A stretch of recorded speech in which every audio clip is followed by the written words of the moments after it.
जय श्री राम मित्रों आप सभी का मेरे YouTube चैनल संस्कृति विसुधा में हृदयाभिनंदन है। मित्रों,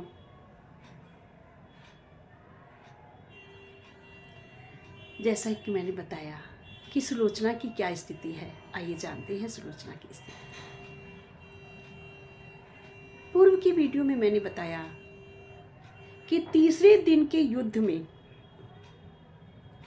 जाते हुए मेघनाथ को ये ज्ञात हो गया था कि वो आज के युद्ध में वापस नहीं आएगा, इसलिए क्योंकि वह जिनसे युद्ध करने जा रहा है वह स्वयं साक्षात परब्रह्म परमेश्वर विष्णु है। मानव के रूप में अधर्म का नाश करने के लिए अवतरित हुए हैं।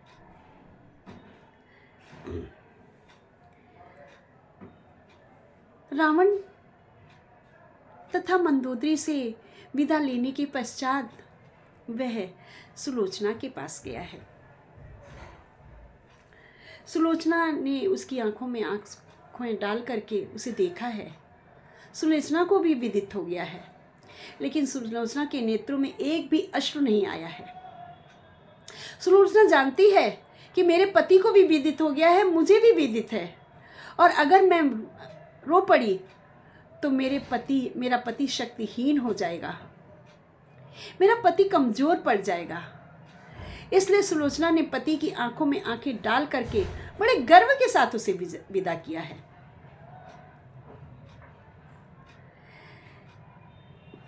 बिल्कुल भी उसके मन में विषाद नहीं है, विचलित नहीं है। इस बात से पता चलता है कि सुलोचना कितनी धैर्यवान है।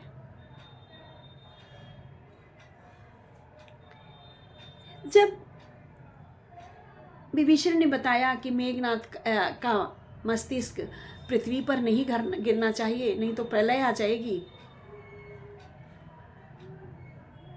तो मेघनाथ का सिर प्रभु के चरणों में रख दिया गया है। और सुलोचना को इस बात की सूचना देने के लिए, जो मैंने कहा कि बाबा गोस्वामी जी ने रामायण में नहीं बताया है, एक अन्य रामायण के द्वारा मुझे पता चला है, अन्य कवि के द्वारा लिखी हुई रामायण की, कि मेघनाथ का एक हाथ काट करके बाण के द्वारा सुलोचना के महल में भेज दिया गया है। सुलोचना के पास जब वह कटा हुआ हाथ गिरता है तो सुलोचना बहुत दुखी हो जाती है और पूछती है, हे प्राणनाथ, मैंने तो आपको विजय तिलक किया था, आपकी ये स्थिति कैसे हुई, आपकी ये दशा क्यों हुई, आपको तो कोई मार ही नहीं सकता था। मेघनाथ कहता है, सुलोचने, मेरे साथ छल हुआ है,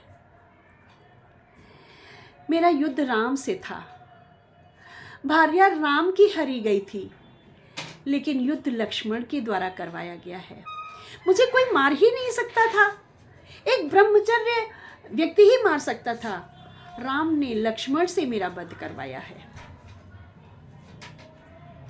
और मेघनाथ की उस कटी भुजा ने पूरी कहानी, युद्ध का पूरा वर्णन, किस प्रकार से किसने उसके ऊपर प्रहार किया है, ये सारा वृत्तांत मेघनाथ की कटी भुजा ने सुलोचना को बताया है, लिख करके। उस कटी भुजा ने लिख करके बताया। कितने विस्मय की बात है, कोई कटी भुजा कैसे लिख सकती है? यही तो होता है तेज, यही तो होता है ब्रह्मचर्य। इतनी क्षमता, इतनी शक्ति होती है ब्रह्मचर्य में कि लक्ष्मण ने भेजा है कि ये भुजा लिखकर बताएगी। तो सुलोचना ने अपने पति की भुजा उठाई है और लेकर के अपने ससुर रावण के पास पहुंची है। रावण को भुजा दिखाकर बहुत रोती है। मंदोदरी उधर रुदन कर रही है कि अब आपने जो किया है ना, मेरा इंद्रजीत मारा गया है, अब वो माता माता पुकारता हुआ कभी भी मेरे आंचल की छाया में नहीं आएगा, कभी भी नहीं आएगा। इस तरह से मंदोदरी रो रही है। तत्क्षण सुलोचना वहाँ पहुँचती है और कहती है कि मेरे पति की इस प्रकार की दशा के जिम्मेदार आप ही हैं। ऐसा कौन सा ससुर होगा जो अपनी बहू के सुहाग को उजाड़ देगा। इस प्रकार से विभिन्न प्रकार से रुदन करती है। रावण उसे बहुत धैर्य बंधाता है, लेकिन सुलोचना एक अपना निर्णय सुनाती है कि मैं अब जीवित नहीं रहूँगी, मैं अपने पति के साथ सती हो जाऊँगी और उसके लिए आपको मेरी मदद करनी होगी। मित्रों, क्या मदद करनी होगी? सुलोचना ने ऐसा क्या प्रस्ताव रखा था कि रावण ने उसको मना ही कर दिया कि मैं नहीं कर सकता तुम्हारी मदद। अंतिम क्षणों में जिसकी बहू ने ये निर्णय ही ले लिया हो कि वह सती होने जा रही है, वह मरने जा रही है, तो मरने वाले की तो इच्छा हर कोई पूरी करता है, तो रावण ने फिर क्यों नहीं की। आइए कौन सा ऐसा प्रस्ताव रखा है जानते हैं अपने अगली वीडियो में। बने रहिएगा मेरे साथ। बोलो राजा रामचंद्र की जय, सती सुलोचना की जय। मित्रों, मेरे चैनल को लाइक, शेयर एंड सब्सक्राइब अवश्य करें। ये घटनाएं शायद ही आपको ज्ञात होंगी, अगर हो तो अपने ग्रंथों का यह जो एक बहुत अधिक जिसे हम कह दें कि दुखद वृतांत है, या हम इसे कह सकते हैं कि बहुत ही अनुकरणीय वृतांत है, ये करना चाहिए। हर व्यक्ति को पता होना चाहिए, आगामी पीढ़ी को पता होना चाहिए।